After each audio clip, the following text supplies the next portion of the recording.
And then you have a lot of sort of cultural sense that this is happening. So the book I did with Christopher Mastropietro and Philip Misikovic on zombies, why did zombies become so prevalent? And the idea is zombies are a mythgram that has arisen to sort of express, not necessarily articulate or explain, but express the meaning crisis. We'll think about them, right? They lead, by definition, meaningless lives. They've lost intelligibility. They can't speak. They move in collectivities, but they form no communities. They drift aimlessly. Unlike other monsters, they don't have any supernatural connection. They're just us, decayed, right, and perpetually decayed. They're a perversion of the Christian myth of resurrection, because they do not come back to the fuller life. They come back to the lesser life. And then they got linked to another Christian myth, the apocalypse, which is supposed to be the renewal of the world, but instead it's the ongoing endless decadence of the world. So the zombie mythology is a cultural expression of this. And you can also see all kinds of symptoms. Of course, we have the mental health issues. Death of despair in the United States and the UK are becoming serious, serious problems.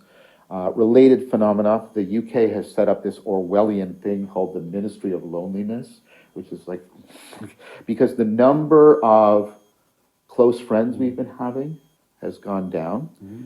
And Eberstadt has shown in her book how the West really lost God is this also has what you might call philosophical, even spiritual consequences, because there's a direct correlation between how much people live atomically and alone and how secular the society has become, and how sort of shallow people's ontology is.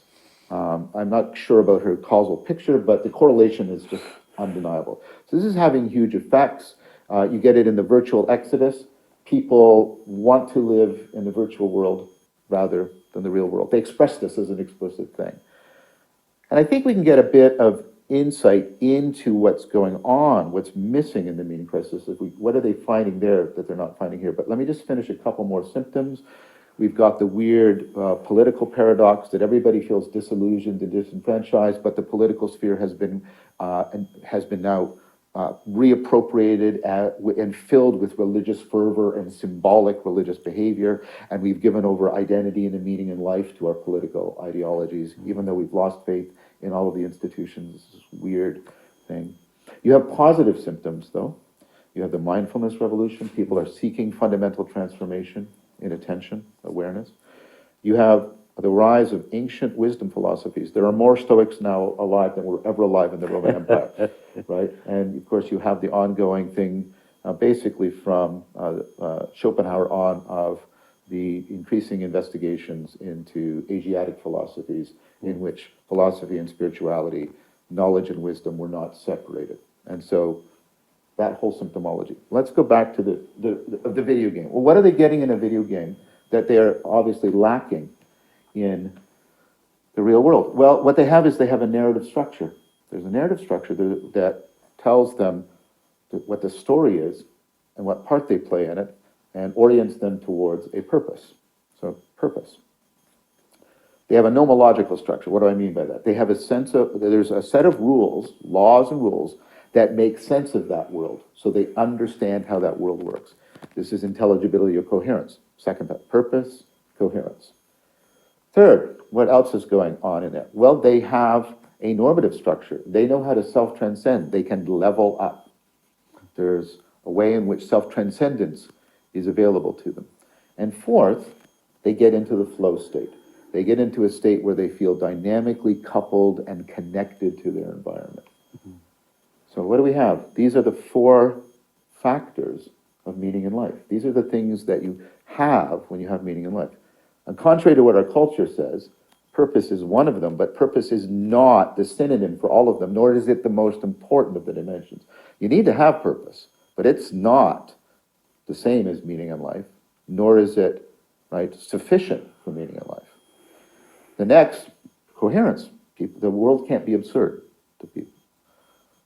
Third, right, you need significance.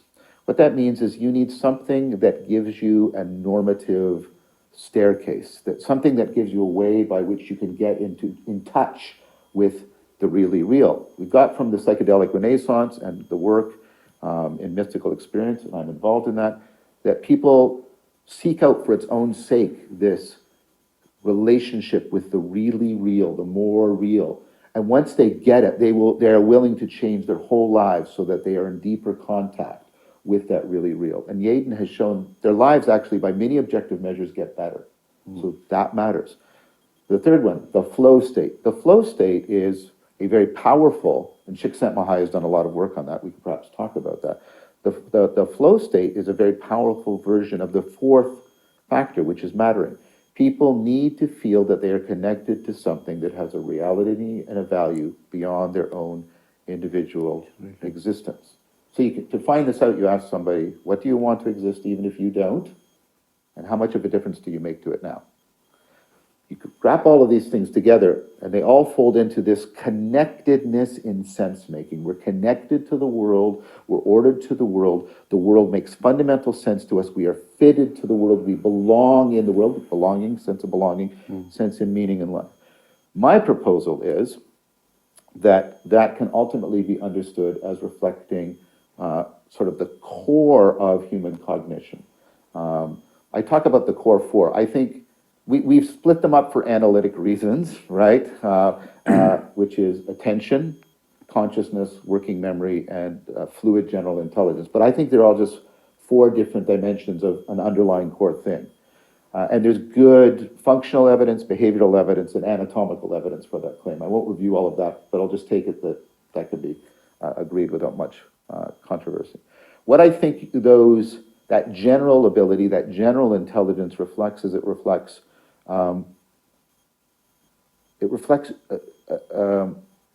two meta problems that you have to solve whenever you're solving any problem you're trying to solve in the world. And I understand there's two kinds of problems. There's problems that are solved by having something, controlling it, and there are problems that are solved by becoming something, Fromm's distinction, which maps on a lot also to the left and right in many ways. And we'll get back to that. But what I think these two meta problems are, and think about your intuition. We tend to attribute intelligence to a creature the more we can see reliable evidence that it can anticipate its world. Because of course, now it's a prevention, right? The more you can anticipate the world, the more powerful your causal intervention. If I can avoid the tiger, that's way less costly than fighting the tiger, just to put, right? And so the thing is, as you push out sort of the light cone of your anticipation of the world, what you get is you get an explosion of the amount of information, all the possible alternative pathways to get into your goal. This just explodes in possibility. So even to take a very limited case, here's my initial state. I'm starting a game of chess. I'm trying to get to the end. All the number of alternative pathways outnumbers the number of atomic particles in the universe.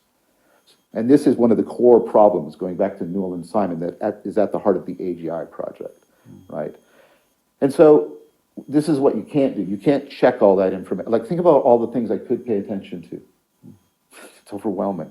Think about all the things I could remember. Think about all the different combinations of sequences of sounds and movements and it's slow.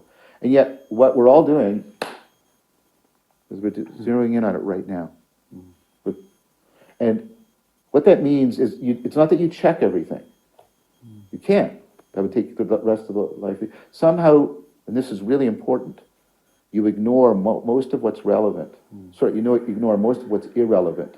You ignore it, and you zero in on what's relevant. Now that's not cold calculation. And this is where this is a matter of care. We're different from AGI still. Well, for how long is something we could potentially call? We care about the information rate processing. Computers don't. We care about whether or not it's true. Computers don't, right?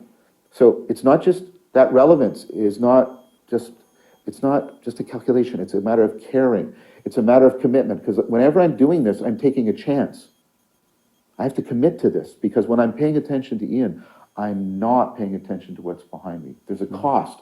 There's always a cost. So there's existential risk at whenever I'm doing it. So there's caring, committed, connectedness. And notice relevance is a connecting relation. It's like biological fittedness, right? Relevance isn't in the object. It isn't in the subject. Relevance is that which binds the subjective and the objective together. I call it transjective, right? And for the name for all of that I use is religio, the sense of binding that carries with it a sense of profound meaning. And I put it to you that when people have access to profound meaning in all of these dimensions, they get a sense of the sacred, an inexhaustible fount of intelligibility that is not just an intellectual affair, but this connected living affair. But here's the problem. The very processes that make you intelligently adaptive make you perpetually prone to self-deception. This is my reinterpretation of the First Noble Truth, right? Because the very process that gets me to be adaptive by focusing in and binding myself, and I mean this seriously, this is normative for me, I'm bound, this is what I should do, I should be paying attention to Ian, means I'm ignoring so much.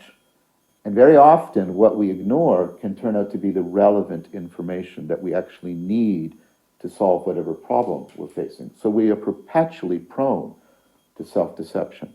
And I want to talk just a little bit about this is at multiple levels. But what that means is, and this is a trade-off relationship. Whenever you try and solve one way in which you're being deceived, you open yourself up to an alternative way in which you can be, right? So I should pay attention to, no, and then I'll lose right? I'm always in a trade-off between what should I foreground, what should I background, right? And so it's this very complex process.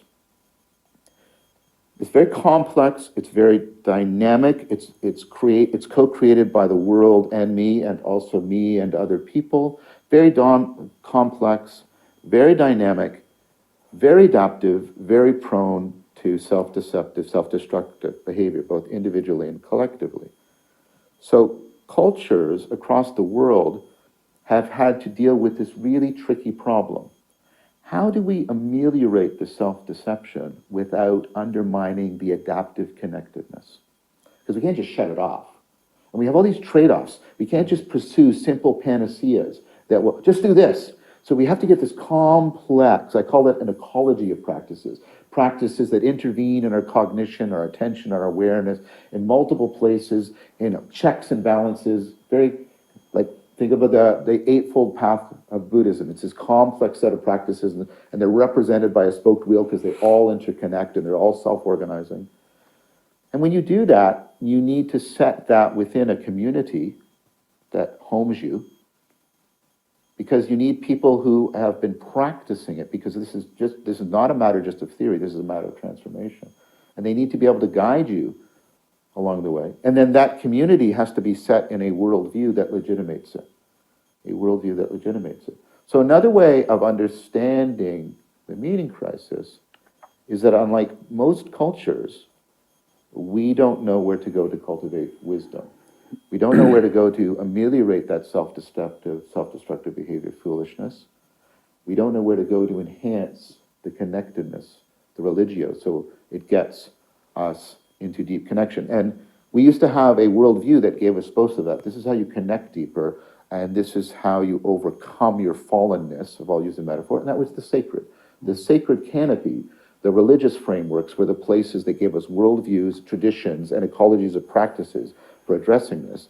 And because of the Protestant Reformation, the scientific revolution, actually I would even start it in medieval nominalism. Yes, I agree. Thank you. And a lot of things. And then this has just been put on methamphetamine, basically, since the advent of some of the hyper-technologies. We are in a position where we don't have a sacred canopy. We don't have I ask my students, where do you go for information? They have their phones. Where do you go for science? They're sort of hesitant, postmodern concern, but I guess, you know, I go to science for knowledge, right? That's originally what the word scientia actually just meant, was knowledge. Then I ask them where they go for wisdom, and they don't have an answer. And they know that without wisdom, meaning in life is tremendously at risk.